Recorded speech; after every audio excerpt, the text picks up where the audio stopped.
शुक्लाम्बरधरम् विष्णुम् शशिवर्णम् चतुर्भुजम्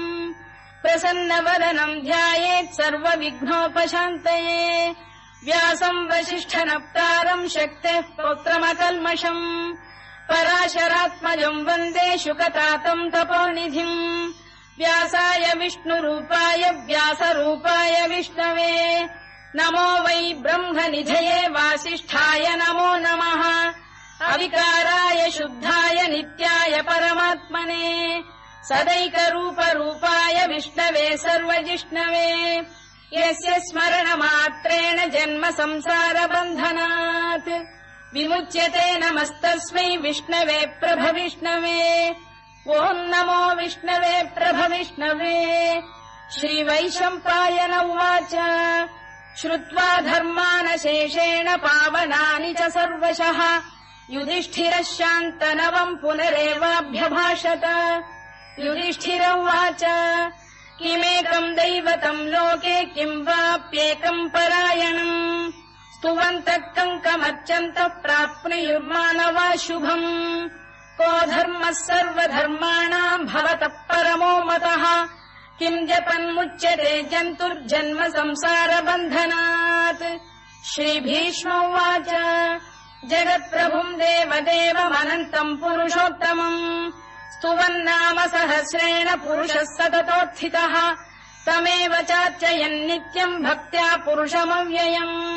ध्यायम् स्तुवन् नमस्यम् च यजमानस्तमेव च अनादिनिधनम् विष्णुम् सर्वलोकमहेश्वरम् लोकाध्यक्षम् स्तुवन् नित्यम् सर्वदुःखातिगो भवेत् ब्रह्मण्यम् सर्वधर्मज्ञम् लोकानाम् कीर्तिवर्धनम् लोकनाथम् महद्भूतम् सर्वभूतभवोद्भवम् एष मे सर्वधर्माणाम् धर्मोऽधिकतमो मतः यद्भक्त्या पुण्डरीकाक्षम् स्तवैरच्चेन्नरः सदा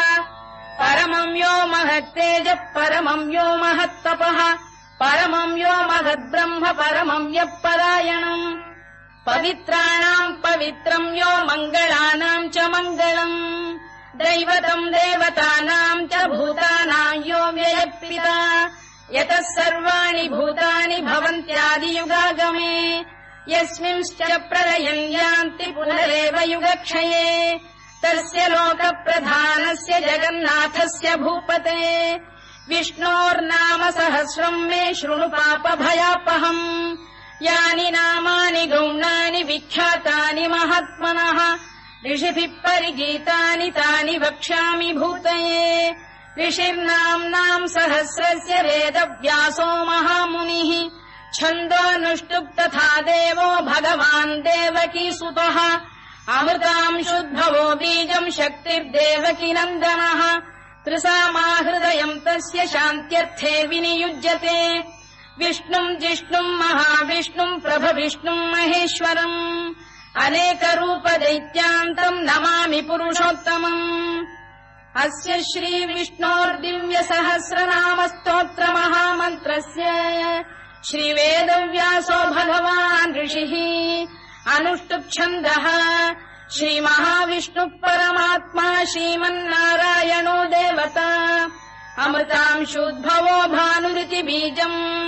देवकी नन्दन श्रेष्ठेति शक्तिः उद्भवः क्षोभणो देव इति परमो मन्त्रः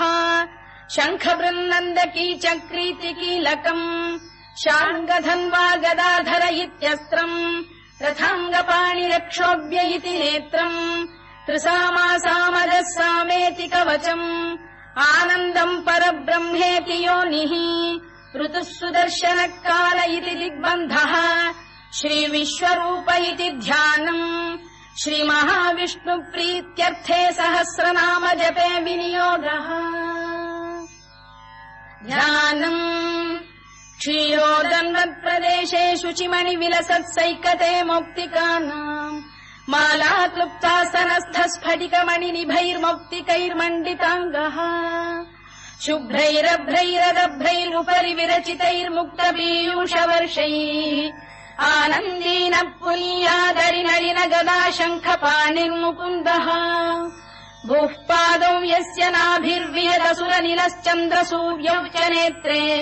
कर्णावाशा शिरोद्यौर्मुखमपि दहनो यस्य वास्तेयमब्धिः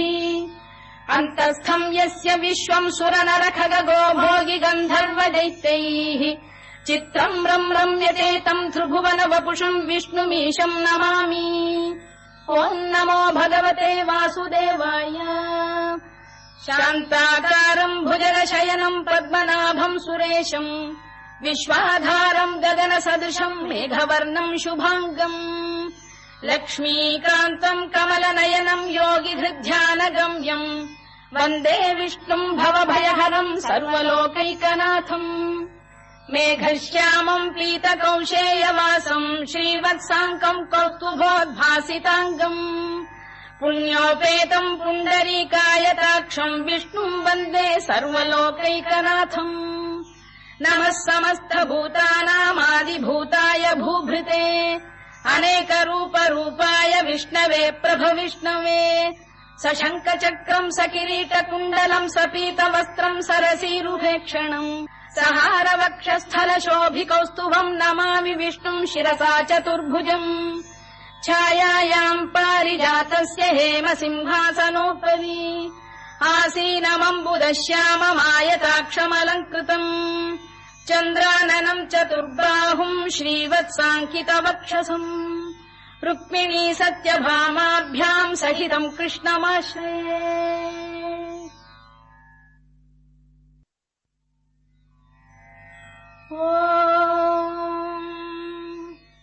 विश्वम् विष्णुर्वषत्कारो भूतभव्य भवत्प्रभुः भूतकृद्भूतभृद्भावो भूतात्मा भूतभावनः भूतात्मा परमात्मा च मुक्तानाम् परमागतिः अव्ययः पुरुषः साक्षी क्षेत्रज्ञोऽक्षर एव च योगो योगविदाम् नेता प्रधानपुरुषेश्वरः नारसिंहवपुः श्रीमान् केशवः पुरुषोत्तमः सर्वः शर्वः शिवस्थाणुर्भूतादिर्निधिरव्ययः सम्भवो भावनो भर्ता प्रभवः प्रभुरीश्वरः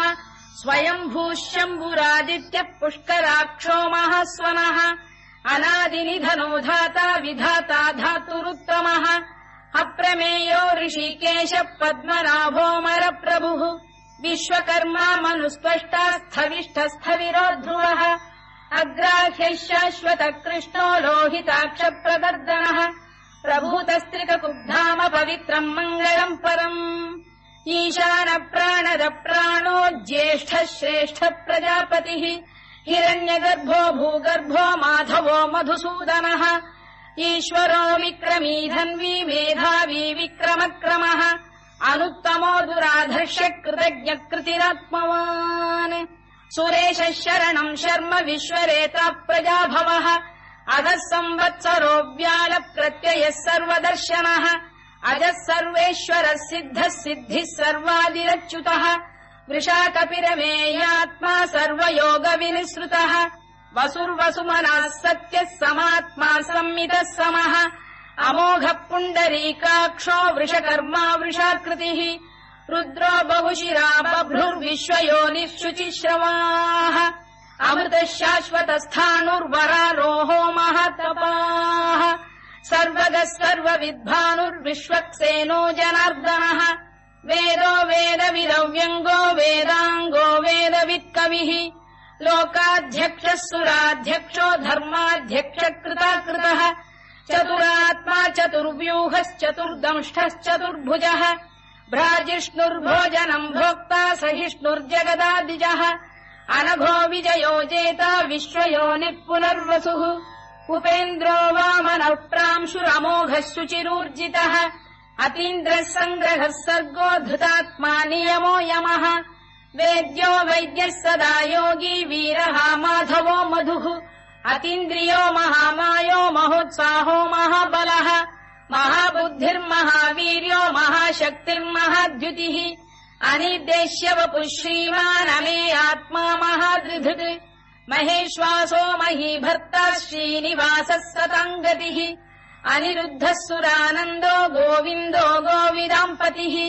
मरीचिर्दमनो हंसः सुपर्णो भुजगोत्तमः हिरण्यनाभः सुतपाः पद्मनाभः प्रजापतिः अमृत्युः सर्वदृक्सिंहः सन्धाता सन्धिमान् स्थिरः अजो दुर्मर्षणः शास्ता विश्रुतात्मा सुरारिः गुरुर्गुरुतमो धाम सत्यः सत्यपराक्रमः निमिषो निमिषस्रग्वी वाचस्पतिरुदारधीः अग्रणीर्ग्रामणी श्रीमान् न्यायो नेता समीरणः सहस्रमूर्धा विश्वात्मा सहस्राक्षः सहस्रपात् आवर्तनो निवृत्तात्मा संवृतः सम्प्रमर्दनः अधः संवर्तको भङ्गिरनिलो धरणीधरः सुप्रसाद प्रसन्नात्मा विश्वधृक् विश्वभुग्विभुः सत्कर्ता सत्कृतः साधुर्जह्नुर्नारायणो नरः असङ्ख्येयो प्रमेयात्मा विशिष्टः शिष्टकृच्छुचिः सिद्धार्थ सिद्ध सङ्कल्पः सिद्धिदः सिद्धिसाधनः वृषाही वृषभो विष्णुर्वृषपर्वा वृषोदरः वर्धनो वर्धमानश्च विविक्तः श्रुतिसागरः सुभुजो दुर्धरो वाग्मी महेन्द्रो वसुदो वसुः नैकरूपो बृहद्रूपः शिपिविष्टप्रकाशनः ओजस्तेजोऽब्जुदिधरः प्रकाशात्मा प्रतापनः ऋद्धस्पष्टाक्षरो मन्त्रश्चन्द्रांशुर्भास्करद्युतिः अमृतांशुद्भवो भानुः शशबिन्दुः सुरेश्वरः औषधम् जगतः सेतुः सत्यधर्मपराक्रमः भूतभव्यभवन्नाथ पवनः पावनो नरः कामः कामकृत्कान्तः कामः कामप्रदप्रभुः युगादिकृद्युगावर्तो नैकमायो महाशनः अदृश्यो व्यक्तरूपश्च सहस्रजिदनन्तजित् इष्टो विशिष्टः शिष्टेष्टः शिखण्डी नघुषो वृषः क्रोधः क्रोधकृत्कर्ता विश्वबाहुर्महीधरः अच्युत प्रथित प्राण प्राणदो वासवानुजः अपाम् निधिरधिष्ठानमप्रमत्त प्रतिष्ठितः स्कन्द स्कन्दधरो धुर्यो वरदो वायुवाहनः वासुदेवो बृहद्भानुरादिदेवः पुरन्दरः अशोकस्तारणस्तारः शूरः शौरिर्जनेश्वरः अनुकूलः शतावर्तः पद्मी पद्मनिभेक्षणः पद्मनाभोरविन्दाक्षः पद्मगर्भः शरीरभृत् महर्धिर्वृद्धो वृद्धात्मा महाक्षो गरुडध्वजः अतुलः शरभो भीमः समयज्ञो हविर्हरिः सर्वलक्षणलक्षण्यो लक्ष्मीवान् समितिञ्जयः विक्षरो रोहितो मार्गो हेतुर्दामोदरः सः महीधरो महाभागो वेगवानमिताशनः उद्भवः क्षोभणो देवः श्रीगर्भः परमेश्वरः करणम् कारणम् कर्ता विकर्ता गहनो गुहः व्यवसायो व्यवस्थानः संस्थानस्थानदो ध्रुवः परद्धिः परमस्पष्टः तुष्टः पुष्टः शुभेक्षणः रामो विरामो विरतो मार्गो नेयो नयोनयः वीरः शक्तिमताम् श्रेष्ठो धर्मो धर्मविदुत्तमः वैकुण्ठः पुरुष प्राण प्राणद प्रणव पृतुः हिरण्यगर्भः शत्रुघ्नो व्याप्तो वायुरभोक्षजः ऋतुः सुदर्शनकार परमेष्ठी परिग्रहः उग्रः संवत्सरो दक्षो विश्रामो विश्वदक्षिणः विस्तारस्थावरस्थाणुप्रमाणम् बीजमव्ययम् अर्थोऽनर्थो महाकोशो महाभोगो महाधनः अनिर्विण्णस्थविष्ठो भूर्धर्मयूपो महामखः नक्षत्रनेमिर्नक्षत्री क्षमः क्षामः समीहनः यज्ञयुज्यो महेद्यश्च क्रतुः सत्रम् सताम् गतिः सर्वदर्शी विमुक्तात्मा सर्वज्ञो ज्ञानमुत्तमम् सुव्रतः सुमुखः सूक्ष्मः सुघोषः सुखरः सुहृद् मनोहरोजितक्रोधो वीरबाहुर्विदारणः स्वापनः स्ववशो व्यापी नैकात्मानैककर्मकृत् वत्सरो वत्सलो वत्सी रत्नगर्भोधनेश्वरः धर्मकृद्धर्मकृद्धर्मी सदसक्षरमक्षरम् अविज्ञाता सहस्रांशुर्विधाता कृतलक्षणः दभस्तिनेमिः सत्तस्तः सिंहो भूतमहेश्वरः आदिदेवो महादेवो देवेशो देवभृद्गुरुः उत्तरो गोपतिर्गोप्ता ज्ञानगम्यः पुरातनः शरीरभूतवृद्भोक्ता कपीन्द्रो भूरि दक्षिणः सोमपोऽमृतपः सोमः पुरुजित् पुरुसत्तमः विनयो जयः सत्यसन्धो दाशार्हः सात्वताम् पतिः जीवो विनयिता साक्षी मुकुन्दोमित विक्रमः अम्भो निधिरनन्तात्मा महोदधिशयोऽन्तकः अजो महार्घः स्वाभाव्यो जिता मित्र प्रमोदनः आनन्दो नन्दनो नन्दः सत्यधर्मा त्रिविक्रमः महर्षि कपिलाचार्य कृतज्ञो मेदिनीपतिः त्रिपुरस्त्रिदशाध्यक्षो महाशृङ्गकृतान्तकृत् महावराहो गोविन्दः सुषेणः कनकाङ्गिनी गुह्यो गभीरो गहनो गुप्तश्चक्रगदाधरः मेधास्वाङ्गो जितः कृष्णो दृढः सङ्कर्षणोच्युतः वरुणो वारुणो वृक्षः पुष्कराक्षो महामनाः भगवान् बलहानन्दी वनमाली हलायुधः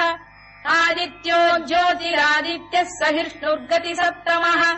सुधन्वाखण्ड परशुर्दारुणो द्रविणप्रदः दिवस्पृक् सर्वदृग्व्यासो वाचस्पतिरयो निजः त्रिसामासामगः साम निर्वाणम् भेषजम् भिषज सन्न्यासकृच्छमः शान्तो निष्ठा शान्तिपरायणम् शुभाङ्गः शान्तिदः स्रष्टा कुमुदः कुवलेशयः गोहितो गोपतिर्गोप्ता वृषभाक्षो वृषप्रियः अनिवर्ती निवृत्तात्मा संक्षेप्ताक्षेमकृच्छिवः श्रीवत्सवक्षः श्रीवासः श्रीपतिः श्रीमताम्बरः श्रीधः श्रीशः श्रीनिवासः श्रीनिधिः श्रीविभावनः श्रीधर श्रीकर श्रेयः श्रीमान् लोकत्रयाश्रयः स्वक्षस्वङ्गः शतानन्दो नन्दिर्ज्योतिर्गणेश्वरः विजितात्मा विधेयात्मा सत्कीर्तिश्छिन्न संशयः उदीर्णः सर्वतश्चक्षुरनीशः शाश्वतस्थिरः भूषयो भूषणो भूतिर्विशोकः शोकनाशनः अर्चिष्मानर्चितः कुम्भो विशुद्धात्मा विशोधनः अनिरुद्धो प्रतिरथ प्रद्युम्नोमित विक्रमः कालनेमिनिहा वीरः शौरिः शूरजनेश्वरः त्रिलोकात्मा त्रिलोकेशः केशवः केशिहा हरिः कामदेवः कामपालः कामी कान्तकृतागमः अनिर्देश्य वपुर्विष्णुर्वीरोऽनन्तो धनञ्जयः ब्रह्मण्यो ब्रह्मकृद्ब्रह्मा ब्रह्म ब्रह्मविवर्धनः ब्रह्मविब्राह्मणो ब्रह्मी ब्रह्मज्ञो ब्राह्मणप्रियः महाकमो महाकर्मा महातेजा महोरगः महाक्रतुर्महायज्वा महायज्ञो महाहविः स्तव्यस्तव प्रियस्तोत्रम् स्तुतिस्तोतारणप्रियः पूर्णः पूरयिता पुण्यः पुण्यकीर्तिरनामयः मनोजवस्तीर्थकरो वसुरेता वसुप्रदः वसुप्रदो वासुदेवो वसुर्वसुमनाहविः सद्गतिः सत्कृतिः सत्ता सद्भूतिः सत्परायणः शूरसेनो यदुश्रेष्ठः सन्निवासः सुयामुनः भूतावासो वासुदेवः सर्वासु निलयो नलः दर्पः दर्पदो दृप्तो दुर्धरोऽथा पराजितः विश्वमूर्तिर्महामूर्तिर्दीप्तमूर्तिरमूर्तिमान् अनेकमूर्तिरव्यक्तः शतमूर्तिः शताननः एकोनैकः सवक्कः किम् यत्तत्पदमनुत्तमम् लोकबन्धुर्लोकनाथो माधवो भक्तवत्सलः सुवर्णवर्णो हेमाङ्गो वराङ्गश्चन्दनाङ्गदी वीरः विषमः शून्यो घृता शीरचरश्चरः अमानी मानदो मान्यो लोकस्वामी त्रिलोकधृत् सुमेधा मेधजो धन्यः सत्यमेधाधराधरः तेजो वृषोद्युतिधरः सर्वशत्रुभृताम्बरः प्रग्रहो निग्रहो व्यग्रो नैकशृङ्गो गदाग्रजः चतुर्मूर्तिश्चतुर्बाहुश्चतुर्व्यूहश्चतुर्गतिः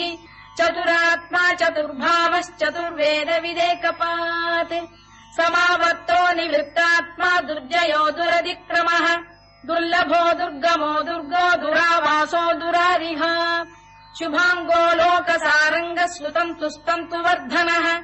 इन्द्रकर्मा महाकर्मा कृतकर्मा कृतागमः उद्भवः सुन्दरः सुन्दरो रत्ननाभः सुलोचनः अर्को वाजसनः शृङ्गी जयन्तः सर्वविजयी सुवर्णबिन्दुरक्षोभ्यः सर्ववागीश्वरेश्वरः महाह्रदो महागर्तो महाभूतो महानिधिः कुमुदः कुन्दरः कुन्दः पर्जन्यः पावनो निलः अमृताशोऽमृतवपुः सर्वज्ञः सर्वतोमुखः सुलभः सुव्रतः सिद्धः शत्रुजिच्छत्रुतापनः न्यग्रोधोदुम्बरोश्चतश्चाणूरान्ध्रैषूदनः सहस्रार्चिः सप्तजिह्वः सप्तैधाः सप्तवाहनः अमूर्तिरनघोचिन्त्यो भयगृद्भयनाशनः अणुबृहत्कृशस्थूलो गुणभृन्निर्गुणो महान् अधृतस्वधृतस्वास्य प्राग्वंशो वंशवर्धनः धारभृत्कथितो योगी योगीशः सर्वकामदः आश्रमश्रमणः क्षामः सुपर्णो वायुवाहनः धनुर्धरो धनुर्वेदो दण्डो दमयिता दमः अपराजितः सर्वसहो नियन्ता नियमो यमः सत्त्ववान् सात्विकः सत्यः सत्यधर्मपरायणः अभिप्रायप्रियार्होरः प्रियकृत्प्रीतिवर्धनः विहाय सगतिर्ज्योतिः सुरुचित्पुतभुग्विभुः रविर्विरोचनः सूर्यः सवितारविलोचनः अनन्तो हुतभुग्भोक्ता सुखदो नैकजोऽग्रजः अनिर्विण्णः सदामर्षी लोकाधिष्ठानमद्भुतः सनात्सनातनतमः कपिलः कपिरव्ययः स्वस्तिदः स्वस्तिकृत् स्वस्ति स्वस्तिभुक् स्वस्ति दक्षिणः अरौद्रः कुण्डली चक्री विक्रम्यूर्जितशासनः शब्दातिकः शब्दसः शिशिरः शर्वरीकरः अक्रूरपेशलो दक्षो दक्षिणः क्षमिणाम्बरः विद्वत्तमो वीतभयः पुण्यः श्रवणकीर्तनः उत्तारणो दुष्कृतिः पुण्यो दुःस्वप्ननाशनः वीरः रक्षणः सन्तो जीवनः पर्यवस्थितः अनन्तरूपोऽनन्तः श्रीर्जितमन्युर्भयापहः चतुरश्रो गभीरात्मा विदिशो व्यादिशो दिशः अनाधिर्भूर्भुवो लक्ष्मी सुवीरो रुचिराङ्गदः जननो जनजन्मादिर्भीमो भीमपराक्रमः आधारनिलयो धाता पुष्पहास प्रजागरः ऊर्ध्वरः सत्पथाचार प्राणद प्रणवप्रणः प्रमाणम् प्राणनिलय प्राणभृत्प्राणजीवनः तत्त्वम् तत्त्वविदेकात्मा जन्ममृत्युजरातिगः भूर्भुवः स्वस्तरुस्तारः सविता प्रपितामहः यज्ञो यज्ञपतिर्यज्वा यज्ञाङ्गो यज्ञवाहनः यज्ञभृद्यज्ञकृद्यज्ञी यज्ञभुग्यज्ञसाधनः यज्ञान्तकृद्यज्ञगुह्यमन्नमन्नाद एव च आत्मयोनिः स्वयम् जातो वैखानः सामगायनः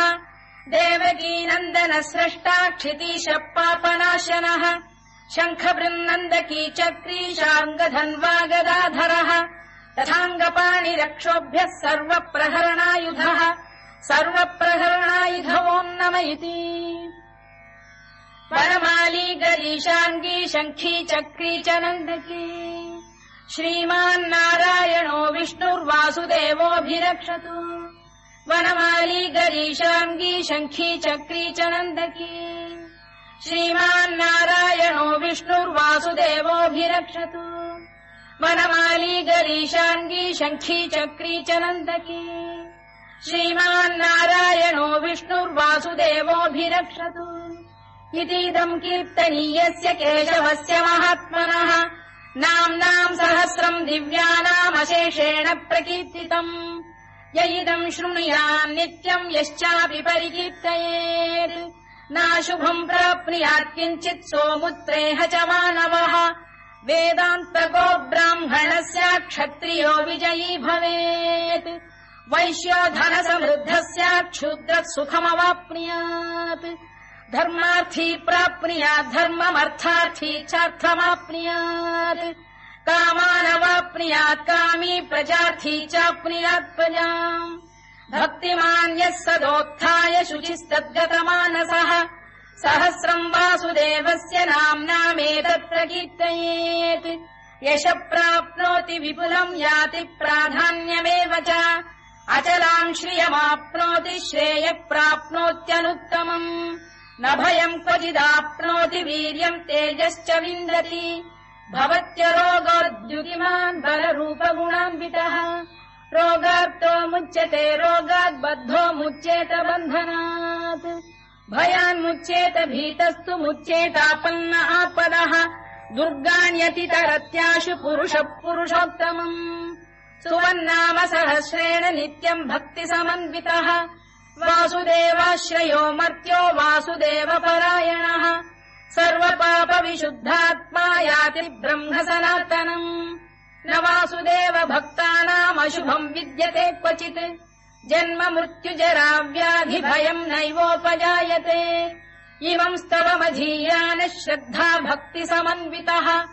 युज्येतात्मसुखक्षान्ति श्रीधृति स्मृतिकीर्तिभिः न क्रोधो न च मात्सर्यम् न लोभो न शुभामतिः भवन्ति कृतपुण्यानाम् भक्तानाम् पुरुषोत्तमे द्यौः चन्द्रार्कनक्षत्राखम् दिशो भूर्महो दधिः वासुदेवस्य वीर्येण विधृतानि महात्मनः ससुरासुरगन्धर्वम् स यक्षोरगराक्षसम् जगत्वशे वर्ततेदम् कृष्णस्य सचराचरम् इन्द्रियाणि मनो बुद्धिः सत्त्वम् तेजो बलम् धृतिः वासुदेवात्मकान्याहुः क्षेत्रम् क्षेत्रज्ञ एव च सर्वागमानामाचार प्रथमम् परिकल्पते आचार प्रभवो धर्मो धर्मस्य प्रभुरच्युतः ऋषयः पितरो देवा महाभूतानि धातवः जङ्गमाजङ्गमम् चेदम् जगन्नारायणोद्भवम्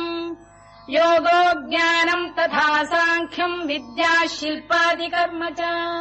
वेदाः शास्त्राणि विज्ञानमेतत् सर्वम् जनार्दनात् एको विष्णुर्महद्भूतम् पृथग्भूतान्यनेकशः त्रीन् लोकान् व्याप्य भूतात्मा भुङ्क्ते विश्वभुवव्ययः इमम् स्तवम् भगवतो विष्णोर्व्यासेन कीर्तितम् पठेद्य इच्छेत् पुरुषः श्रेयत् प्राप्तुम् सुखानि च विश्वेश्वरमजम् देवम् जगतः प्रभुमव्ययम् भजन्ति ये पुष्कराक्षम् न ते यान्ति पराभवम् ओन्नम इति अर्जुनोवाच पद्मपत्र विशालाक्ष पद्मनाभसुरोत्तम भक्तानामनुरक्तानाम् त्राता भव जनार्दन श्रीभगवानुवाच यो माम् नाम सहस्रेण स्तोतुमिच्छति पाण्डव सोऽहमेकेन श्लोकेन स्तुत एव न संशयोऽन्नम इति व्यासोवाच वासनाद्वासुदेवस्य वासितम् भुवनत्रयम् सर्वभूतनिवासोऽसि वासुदेव नमोऽस्तु ते ओन्नम इति पार्वत्युवाच केनोपायेन लघुना विष्णोर्नाम सहस्रकम् पठ्यते पण्डितैर्नित्यम् श्रोतुमिच्छाम्यहम् प्रभो ईश्वरोवाच श्रीराम राम रामेति रमे रामे मनोरमे सहस्रनाम तत्तुल्यम् राम नाम वरानने श्रीराम राम रामेति रमे रामे मनोरमे सहस्रनाम तत्तुल्यम् राम नाम वरानने श्रीराम राम रामेति रमे रामे मनोरमे सहस्रनाम तत्तुल्यम् राम नाम वरानने राम नाम वराननमोन्नम इति ब्रह्मोवाच नमोऽस्त्वनन्ताय सहस्रमूर्तये सहस्रपादाक्षि शिरोरुबाहवे सहस्रनाम्ने पुरुषाय शाश्वते सहस्रकोटियुगधारिणे नमः सहस्रकोटियुगधारिणे ओन्नम इति सञ्जय उवाच यत्र योगेश्वर कृष्णो यत्र पार्थो धनुर्धरः तत्र श्रीविजयो भूतिर्ध्रुवानीतिर्मतिर्मम श्रीभगवानुवाच अनन्याश्चिन्तयन्तो मां ये जनाः पर्युपासते तेषाम् नित्याभियुक्तानाम् योगक्षेमम् वहाम्यहम् परित्राणाय साधूनाम् विनाशाय च दुष्कृताम्